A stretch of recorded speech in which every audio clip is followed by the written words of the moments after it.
Hi, my name is Chris Liebador, and welcome back to another episode of EMT Tips. Today I'd like to talk a little bit about the placement of a blood pressure cuff and the proper placement on the arms to facilitate the best possible blood pressure on a patient. So to start with, I'd like to point out that inside the blood pressure cuff, this is actually the cuff here. It's nothing more than a cuff. It's not a cup like some people say, but this is half of this cuff is Velcro. The other half is actually a pocket that holds a bladder. And the bladder looks like this. What you'll see is two tubes coming off that bladder, one of them with the bulb, the other with the gauge. And in fact, it makes no difference which of those tubes, the gauge or the bulb, go on. You can change those back and forth, and it makes no difference at all. But the key to this is the bladder and the placement inside the cuff. Now, I'll use my assistant over here, Kate. Come on over here. Okay, I want to point out to you, I've placed a line on her arm indicating the approximate location of the brachial artery. And it's very important that this is the artery that we're actually going to compress when we take a blood pressure. And we're actually going to close off that artery completely and actually make this cuff serve as a tourniquet for just a few moments until we release the pressure to get the blood to flow back through the artery. So what you'll find on some of your cuffs is you'll see that there's actually an arrow showing you where the artery should go. Now, the common misunderstanding is that that arrow points to the artery up here, the brachial artery up here, which is where we palpate. That is not where that arrow is supposed to go.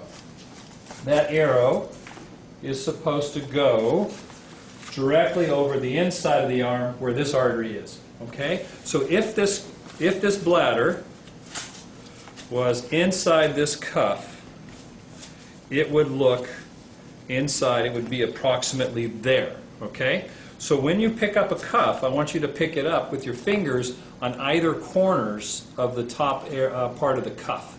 I should say the bladder, inside the cuff. Okay? And I'm going to have you come on over here.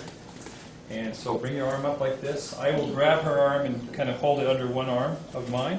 Now I'm going to take this cuff, place the artery label right over the artery, the brachial artery in her arm.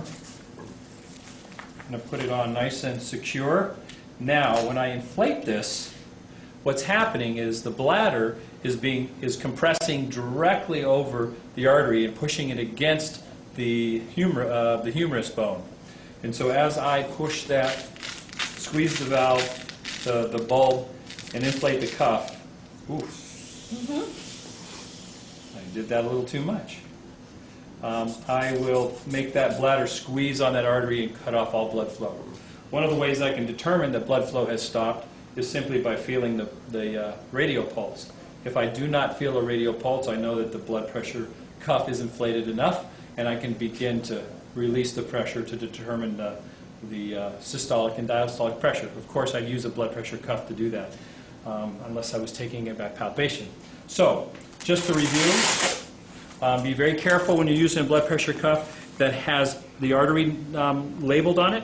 Some of these will say left arm and right arm, and they're off-center.